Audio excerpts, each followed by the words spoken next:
Hey everyone, this is Scott from Ink Products. Today in this video we're going to show you our latest release of the HP OfficeJet Pro 9010 series, 915, 918, any of those series that uses the 962 cartridge.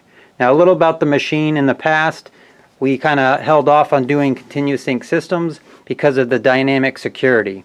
As of now I've been testing this for a month on this system. We don't release anything until I'm completely happy with it, and I'm happy with it. It's just awesome. Probably one of our best continuous ink systems.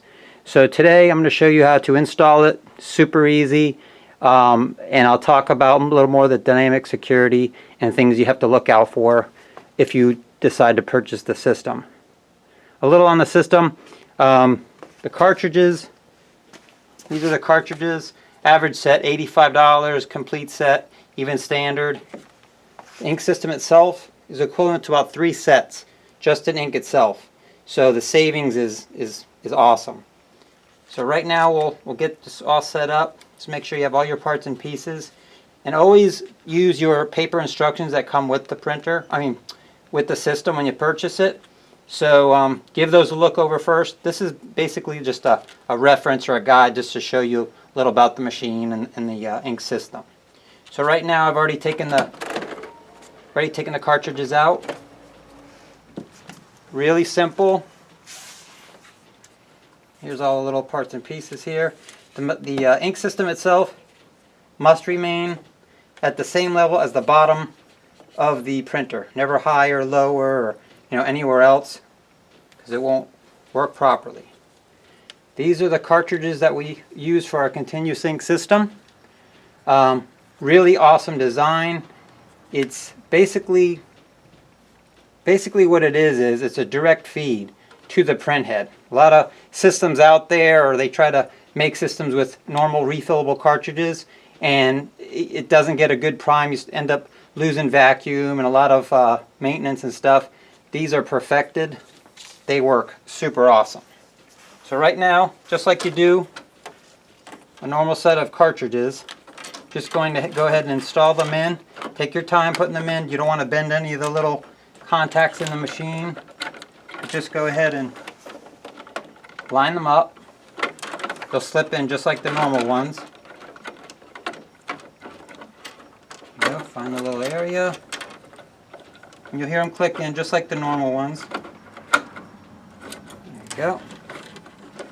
Black one always likes to skip up. Okay, there you go. So you just push in one at a time. And don't push on the tubing, because what could happen is you could actually break one of the little elbow things in here, elbow contacts in there. So you don't want to do that. So just make sure that they clip in. They're all popped in. The tubing and everything right here. Now, before we get started and then go too far, if this is a brand new machine, you want to go ahead and put the setup cartridges in first. You need the setup cartridge. It's going to initiate, it's going to establish everything, align the print head, do that. After that, everything is working. Just remove them, and then if you purchase the system, go ahead and begin with the install. So at this time, the printer is in. We just put the cartridges in. You're going to want to unplug the printer. Not shut it off, but unplug it. The reason is we want to be able to move this print head freely without damaging the machine. So if you just reach around the back and unplug it just like that.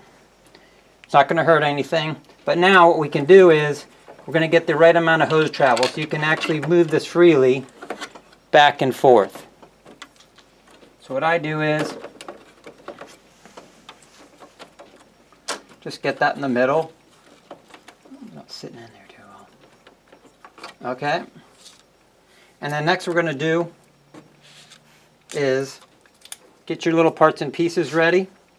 The first one is going to be the main hose bracket, which is going to sit in the center here, about 1.5 inches from this side right here, from the right side. So what we've done is we've used Velcro tape, so if you ever have to remove something, you're not messing with the sticky tape anymore. You just go ahead and put that down there nice and straight. Put that in there, place it down, and that's it. Like I said, about an inch and a half right here is fine, just right in the center. Next, what you're going to do, make sure your hose is all ready to go. You're not going to unplug anything yet, just keep it just like this. And then you're going to attach your hose. And you'll know you're going to get the right amount of hose travel in a second because we're going to test it here. So that's going to look something like that. But now, like I said, make sure the machine is off. Make sure it clicked in. Okay, there you go. Now, what you can do, drive the hose or the cartridges all the way to the farthest point as you can. So you hit that wall. You hear it hit, click. Just pull this out of the way for a second. And then go ahead and pull it all the way back to the right. You should have a little bit of a bow there. Not too much, so I kind of like tighten it up just a little bit. You'll notice if you turn it on, you get an error code, that means it's just too tight. Or if you hear it slapping around inside, you got too much, so you just got to adjust it right here. Another little thing is we give you this felt tape. You could put it on if you want. I like to put it on because as the cable goes back and forth here, you could hear a little bit of a tap, tap, tap. So we give you this felt tape. Just go ahead and stick it right here if you want to. It's more of a cosmetic thing, but I just stick it right in there. That way it keeps it nice and quiet. Next thing is we're just going to run it right out to the side.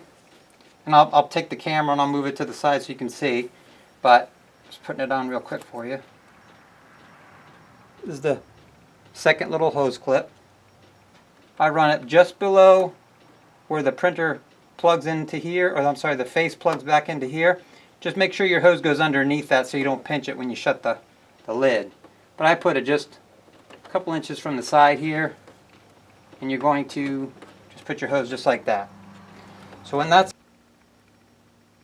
okay, a little like I was talking about before, this is where the hose is going to route to the side here. You can see the second little hose clips on there like that. Again, right next to the same level as the printer, the bottom of the printer. All small air plugs are open. And that's pretty much it right there.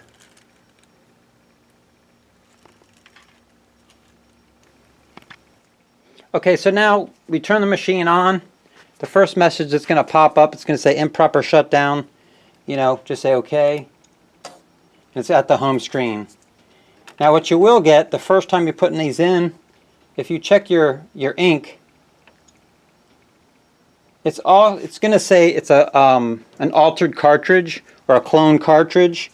Just disregard everything that it says because you're going on to our Ink Products COC chip firmware now. We're no longer playing with the HP stuff. So as you see here, it shows exclamations on everything across the board. This is your true ink level now, right here. So you monitor these. You get about, it's always safe to say, you get the bottom to the bottom of the large plug here. You want to go ahead and fill that up and get ink, have ink on hand to replenish the bottles. Very important with the ink. We've tested. We manufacture our own ink. Every ink is very specific for each print head. HP uses a thermal print head. So ours is formulated to heat up to the exact amount, to the right temperature that you need to print good pictures. No clogging, no missing issues, no scratching, anything like that. It's going to print exactly like the original because it's got the correct temperature for the thermal print head. If you use any generic ink out there like a dye base or anything you see on the web, like, oh, it's for HP, you put it in here, you're going to know right away that cyan is not going to work. So you're going to have problems. So just get the correct ink. Get the correct ink for it. It works perfectly. So just go from there. Okay, so we'll go back to the home point. We're all ready to print. Got good hose travel. I just want to show you inside the machine.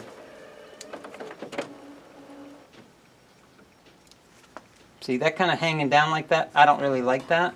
So what I do is I just tighten it up just a hair. Make sure it's like that. And I'm going to put this little piece of paper in here just so you can see what's going on. That just tricks it to make it think the lid is closed there. Okay, so now we're going to send something out. Make sure you got some paper in there. Obviously you can close the lid, but I just want you to get an idea how hose travel works. Yeah, see, that's really good right there.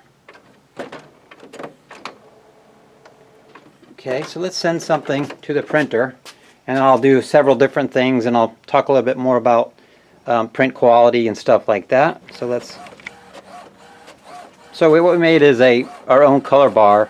It's got all the primary colors in the black, and what it does is it uses the printer itself to make, you know, the ink and everything, so it comes out. When you do like a quality check or anything like that, you're not really priming the system. Printhead isn't really priming any ink. So also, like, I left this open so you can get an idea of how it works with the correct hose travel. If it was too heavy, or if it was too much slack in there, it'd be slapping around, you know, stuff like that. But you can remove this.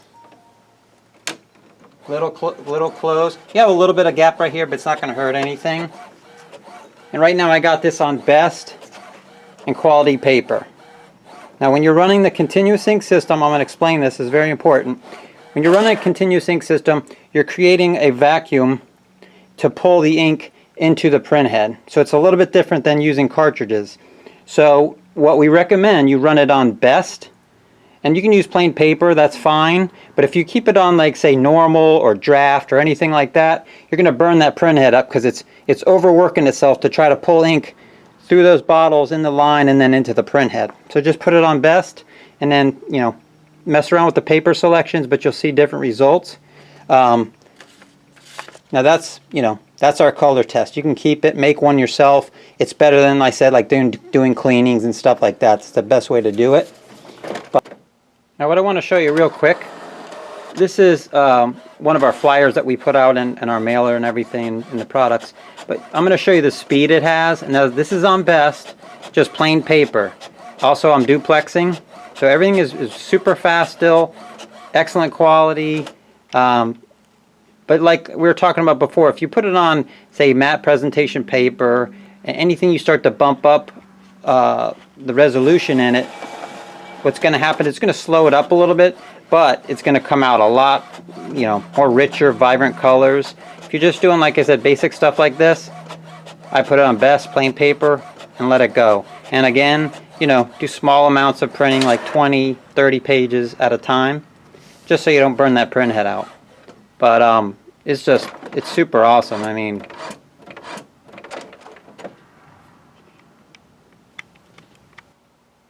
just wanted to mention one more thing about the dynamic security, just to go in a little bit more detail. What that is when you install anything, an aftermarket cartridge with HP, it's going to say, it's actually on your box, it's in their, you know, their privacy statements, all that type of stuff. Okay, don't ever update the machine when you have the continuous ink system in, and I'll explain why. So what happens is the machine has a security in it that'll actually detect, and I'm going to put this in the instructions, so just read it over, but it actually detects a clone cartridge or an altered chip, which is our, you know, our computerized chip. So anytime you do an update, they're not doing it for your benefit. All they're doing is actually fishing for an aftermarket cartridge or a continuous ink system. So what's going to happen is you're going to put the system in it, you're running it, you're not paying attention, or somebody else updates it by accident, they're going to catch it, it's going to shut that down, and then there's no more fix for it, the system is useless. So be very cautious. Either set it in your machine, like I have mine on Remind Me, and then in my computer I also have it on Remind Me, you know, don't automatic update. So very important, do not do any updates. You have another program, obviously, like for a scanner bed or something, you know, another component or something like that, another device, you can go ahead and do it. Anytime this says firmware or utility or anything like that, I'm telling you right now, do not update it or you will be out the system and it'll just shut it right down. So to avoid that, just, you know, just keep an eye on that and don't update, and you'll be fine. Because you don't want to buy expensive cartridges. You know, the continuous ink system is the best way to go. Save a lot of money, and you don't want to make HP any more richer. So just a tip on that one. But that's generally the basic setup. It's super easy. Now I'm going to tell you a little bit more, like I was talking about the quality settings and stuff like that. Just one more time. If you're doing, say, 10 to 20 pages, you can just, just keep it on best, and, standard plain paper, that's no big deal. If you're going to do a large, like, you got to do a lot of printing, you want to break that up. You want to break it up, say, 20 at a time. If you're doing 100 pages or more, duplexed, just break it up. Because if you let this sit there and print, say you hit 100 prints and go, you're going to start burning up. The head's going to print up, or heat up, and then you're going to have blank pages, and eventually it's going to burn your printout out. So just, do small amounts at a time. Keep an eye on your ink levels. It's really easy to do. When you're printing along, you're doing your daily things, you can actually run this out. Done it myself 1,000 times. But if you did, there's a fix for it. You just have to fill it up and prime it up. But just keep an eye on it. Like I said, about an inch from the bottom. You want to have the ink on hand to fill these little things up right here. Follow the instructions, the paper instructions. Pretty much that's it. That's all there is to it. So I hope you've enjoyed it. If you have any questions, just go ahead and give us a call or email us. Thank you for watching.